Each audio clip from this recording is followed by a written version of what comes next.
So I'm Becca Burns and I'm the Innovation Fellow for STARS.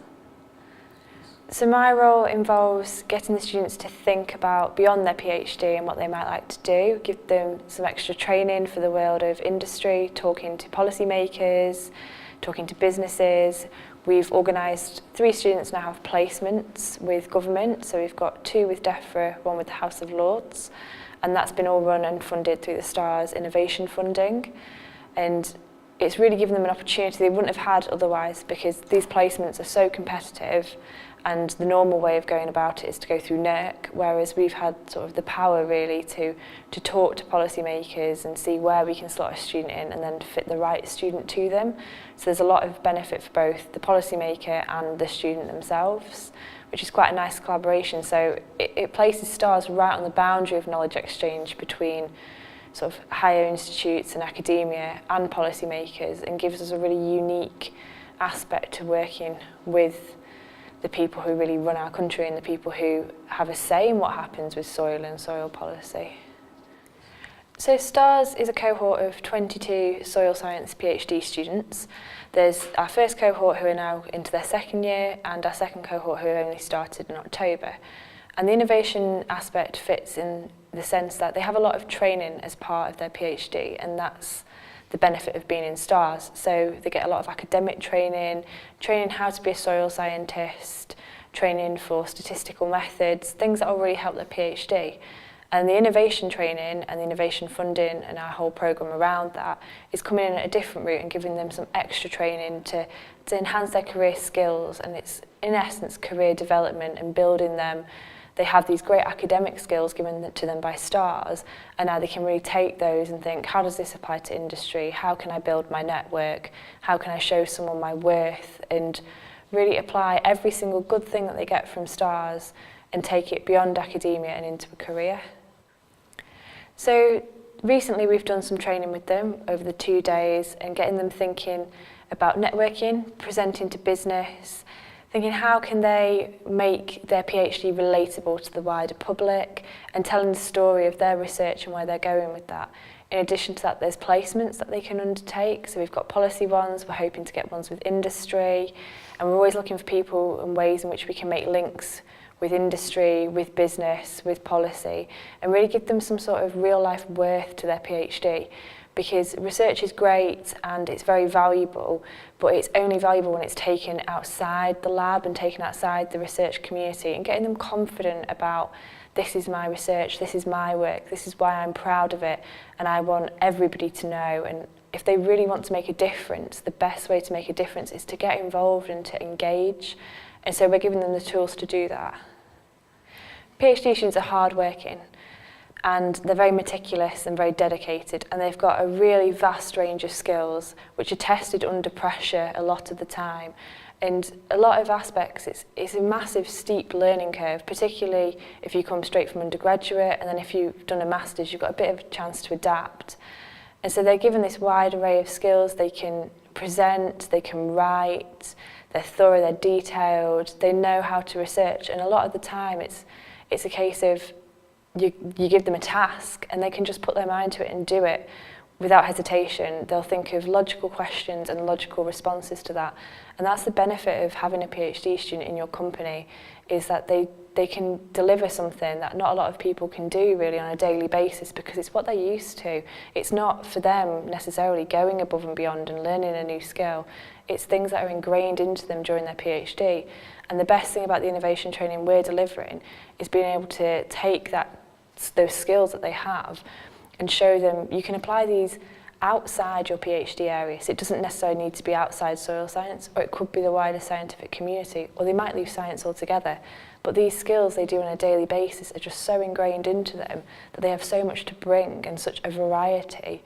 And they're natural problem solvers as well, because they have to be. At the end of the day, you take a research question, you produce a massive thesis of it. So they're very hardworking, very diligent workers. When you're doing your PhD, it's really easy to become very sucked into your work and quite introvert in many senses of you have your academic community and you speak in a language in which everybody understands. So they'll talk about soil science in very technical terms to people that understand those technical terms. And I think one of the big things is with PhD students is they don't always, every time that they'll meet someone, they'll launch straight in to talking technically and just assume everybody understands that, when sometimes they need to take a step back and consider their wider audience. Who are they talking to? What does this person want to know? What do they already know? What don't they know as well? And really weave a story for them that they can relate to. And a lot of PhD students struggle with that because they want to sound smart. There's a lot of peer review process in the PhD system, and sometimes you just end up talking in terms for your peer reviewers, forgetting that sometimes your peers can be industry, they can be policymakers, and to really get your voice heard, you need to be able to engage with a wider audience and have the skills to do that. So at STARS, with the training we've done with them, we're hoping to give them the skills whereby they'll feel confident talking to farmers, or they'll feel confident talking to the general public, or a policy maker, someone from DEFRA, someone from the Environment Agency, and just give them those skills that they can communicate their research effectively, because that's the best way to drive research forward, is having everyone on the same page. And often I think PhD students sort of miss that because they become very immersed in the academic world, and then when they leave at the end of their PhD, suddenly they're in this new world of industry. Maybe it's by choice, maybe it's not, and they've got to adapt very quickly. And if they want the job and if they want to do the world-changing research, they're going to have to talk to people who don't understand their background, don't understand their research, and therefore they need to be able to communicate effectively. People are keen, but I've heard quite a few things of people have said when I've asked them what are the skills PhD students lack, and they always come back to the communication issue of we have very, very intelligent people with very intelligent ideas and brilliant research, but people can't see the value of that because they just can't break down the barriers of communication. So really putting things into simple terms helps when communicating with businesses, and that's something I've really come across when I've been dealing with businesses. And through my own PhD as well, I worked in industry during my PhD, and there is a really big contrast between the two worlds of academia and industry, and you've got to be able to switch. And sometimes you just think to yourself, yes, I'm taking my academic hat off here and I'm going to put my business hat on, and therefore I need to communicate more effectively and break it down. And it's not necessarily dumbing down your research or making it simpler, it's just adapting it to the audience, and that's the key skill that you need to get as a PhD student if you want your research to be effective and really reach the wider audience. The STAR students are really familiar with what their weaknesses are. They know that they're bright because that's why they're here. But when we said to them at the start of the training, what do you want to gain from this? A lot of them were saying, we need to know how to talk to businesses, we want the confidence to know what we can do in our career. So they've been very open into taking on innovation activities. They're keen to get involved with placements, they're keen to get involved with policy, and they really want to build their networks and really help themselves in the future. And so they've been really receptive to it, and they're quite excited by the opportunities. And obviously, because the opportunities at the moment are only short term for them, they've been taking every single one they can get. But it's what they signed up to. When they signed up to STARS, they knew they were coming for more training. And this is part of that. So it's a nice slant that's getting them off the academic training and getting them into the mindset of, I can go beyond academia if I want to. And it's nice to have that at the very start so they don't feel they have to be funneled into an academic career. We're taking them early on in their PhD when a lot of them haven't decided what they want to do, and we're giving them this whole broader horizon of thinking, yeah, I can look out for more opportunities now because this will help me and that will help me, and oh, I know my weakness here.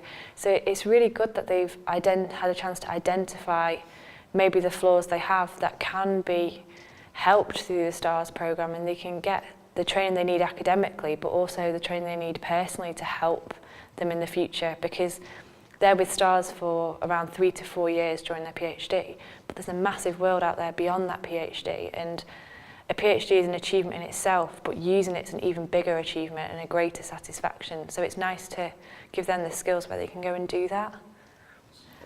I'm really hoping that the STARS students will go beyond what they've learned in their 2-3 day training courses and what they've picked up during the innovation programme, and really take that beyond the lifetime of that programme and beyond the lifetime of STARS.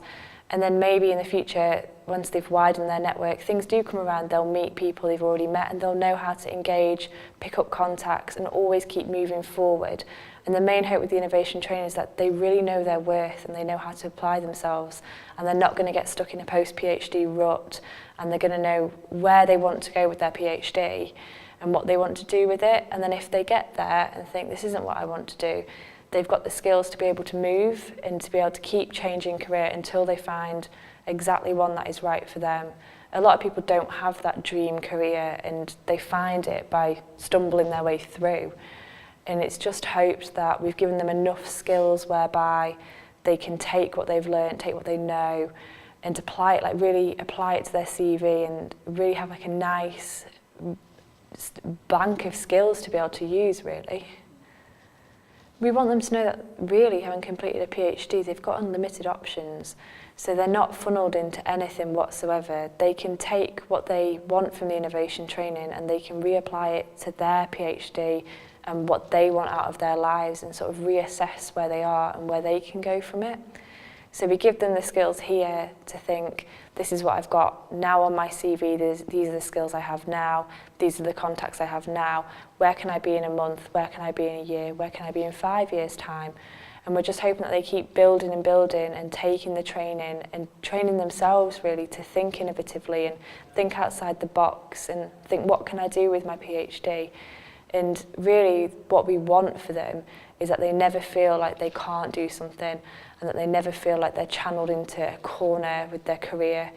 They might stay in soil science, they might not. They might stay in academia, they might not.